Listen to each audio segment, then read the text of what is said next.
ਹੋਲੀ ਤੋਂ ਪਹਿਲਾਂ ਦੇਸ਼ ਭਰ ਵਿੱਚ ਮੌਸਮ ਦਾ ਮਿਜਾਜ਼ ਬਦਲਣ ਨਾਲ ਜਿੱਥੇ ਗਰਮੀ ਤੋਂ ਰਾਹਤ ਮਿਲੀ ਹੈ, ਉੱਥੇ ਹੀ ਮੁਸ਼ਕਿਲਾਂ ਦਾ ਵੀ ਸਾਹਮਣਾ ਕਰਨਾ ਪੈ ਰਿਹਾ ਹੈ।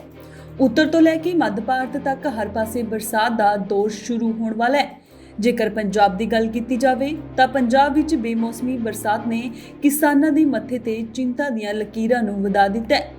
ਬੇਮੌਸਮੀ ਬਰਸਾਤ ਅਤੇ ਝੱਖੜ ਹਨੇਰੀ ਨੇ ਕਿਸਾਨਾਂ ਦੀ ਪੁੱਤਾਂ ਵਾਂਗ ਪਾਲੀ ਫਸਲ ਤਹਿਸ-ਨਹਿਸ ਕਰਕੇ ਰੱਖ ਦਿੱਤੀ ਹੈ। ਨਾਭਾ ਵਿਖੇ ਬੀਤੀ ਰਾਤ ਤੋਂ ਹੋ ਰਹੀ ਬਰਸਾਤ ਅਤੇ ਹਨੇਰੀ ਨੇ ਕਣਕ ਦੀ ਫਸਲ ਨੂੰ ਧਰਤੀ ਤੇ ਵਿਛਾ ਦਿੱਤਾ ਹੈ ਅਤੇ ਹੁਣ ਕਿਸਾਨਾਂ ਨੂੰ ਇਹ ਚਿੰਤਾ ਹੈ ਕਿ ਉਹ ਆਪਣੀ ਪੁੱਤਾਂ ਵਾਂਗ ਪਾਲੀ ਕਣਕ ਦੀ ਫਸਲ ਨੂੰ ਉਹ ਕਿਵੇਂ ਵੱਢਣਗੇ, ਕਿਉਂਕਿ ਜੋ ਕਣਕ ਧਰਤੀ ਤੇ ਡਿੱਗ ਪਈ ਹੈ ਉਹ ਬਿਲਕੁਲ ਖਰਾਬ ਹੋ ਜਾਵੇਗੀ।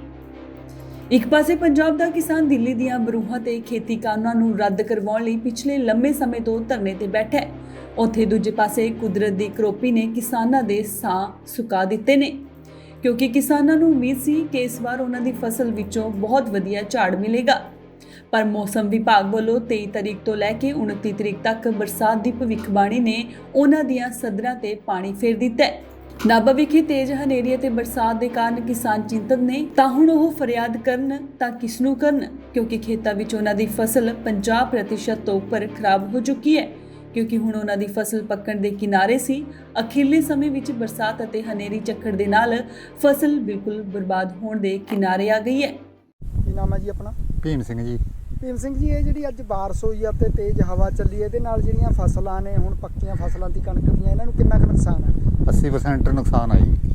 ਕੀ ਲੱਗ ਰਿਹਾ ਇਹ ਹੁਣ ਜਿਹੜਾ ਕੀ ਇਹਦਾ, ਜਿਵੇਂ ਤੂੜੀ ਬਣਾਉਣ ਨੂੰ ਵੀ ਦਿੱਕਤ ਆਊਗੀ, ਹੋਰ ਕੀ? ਹਾਂ ਜੀ, ਕਟਾਈ ਨੂੰ ਵੀ ਦਿੱਕਤ ਆਊਗੀ ਜੀ, ਤੂੜੀ ਬਣਾਉਣ ਨੂੰ ਵੀ ਦਿੱਕਤ ਆਊਗੀ ਜੀ। ਅੱਧੀ ਦਾ ਹੀ ਥੱਲੇ ਹੀ ਰਹਿ ਜਾਣੀ ਹੈ, ਧਰਤੀ ਨਾਲ ਲੱਗੀ ਹੋਈ ਹੈ ਤੇ 15-20% ਖੜੀ ਹੈ ਜੀ।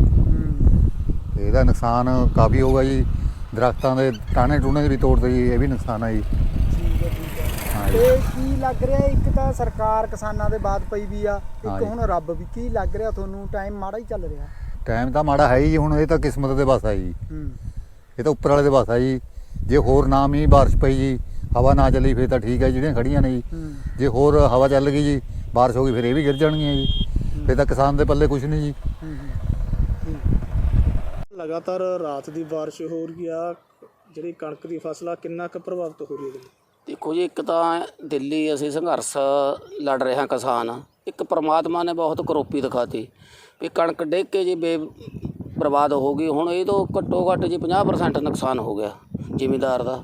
ਕਹਿੰਦਾ ਪ੍ਰਮਾਤਮਾ ਦੀ ਕਿਰਪਾ ਹੈ। ਹੁਣ ਦੇਖੋ ਪ੍ਰਮਾਤਮਾ ਵੀ ਉੱਪਰ ਤੰਗ ਕਰਦਾ ਤੇ ਸਰਕਾਰ ਤੰਗ ਕਰੀ ਜਾਂਦੀ, ਉਹ ਤੋਂ ਜੱਟ ਸੰਘਰਸ਼ 'ਤੇ ਬੈਠੇ ਨੇ। ਇੱਧਰੋਂ ਪ੍ਰਮਾਤਮਾ ਨੇ ਸਾਰੀ ਕਣਕ ਵਿਛਾਤੀ, ਕੋਈ ਜੱਟ ਦਾ ਹੱਲ ਨਹੀਂ ਜੀ।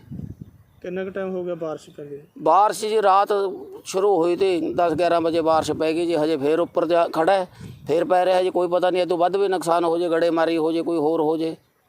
ਜਿਹੜੀ ਬਿਲਕੁਲ ਧਰਤੀ ਦੇ ਨਾਲੇ ਵਿਛ ਗਈ, ਇਹਦਾ ਕੀ ਨੁਕਸਾਨ ਆ? ਇਹਦਾ 50% ਨੁਕਸਾਨ ਹੋ ਗਿਆ ਜੀ। ਕਾਲਾ ਹੋ ਜੂ ਦਾਣਾ? ਕਾਲਾ ਹੋ ਜੂ ਜੀ ਦਾਣਾ, ਇਹ ਬਾਕੀ ਹੋ ਜੂ। ਇਹਦੇ ਮਿਹਨਤ ਮਜ਼ਦੂਰੀ ਵੱਧ ਜਾਣੀ ਹੈ ਜੀ ਬਹੁਤ। ਜੇ ਲੇਬਰ ਤੋਂ ਵਧਾਵਾਂਗੇ ਤਾਂ ਵੀ ਮਜ਼ਦੂਰੀ ਵੱਧਦਾ, ਜੇ ਕਪੈਨ ਕੱਟੂ ਤਾਂ ਵੀ ਮਜ਼ਦੂਰੀ ਵੱਧਦਾ ਜੀ।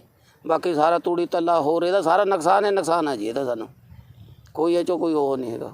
ਜਿਵੇਂ ਮੌਸਮ ਕਾਫੀ ਖਰਾਬ ਆ ਗਿਆ, ਜੇ ਦੁਬਾਰੇ ਪੈਣ ਲੱਗ ਗਿਆ ਫਿਰ ਹੋਰ ਜ਼ਿਆਦਾ ਇਹ ਹੋਰ। ਹਾਂ ਜੀ, 20-25% ਫਿਰ ਜਮ ਹੋ ਜੂ ਨੁਕਸਾਨ ਜੀ। ਫਿਰ ਤਾਂ 25% ਇਹ ਬਚੂ, ਇਹ 'ਚੋਂ ਜਿਹੜੀ ਉੱਪਰ ਬੱਲੀ ਮਾੜੀ ਮੋਟੀ ਮੁੜ ਕੇ ਖੜੀ ਹੈ ਉਹੀ ਬਚੂ, ਬਾਕੀ ਇਹ ਸਾਰਾ ਖਰਾਬ ਹੋ ਜਾਣਾ ਜੀ ਨਾਜ। ਨਾਭਾ ਤੋਂ ਸੁਖਚੈਨ ਸਿੰਘ, ਇੰਡੋਜ਼ TV, ਆਸਟ੍ਰੇਲੀਆ।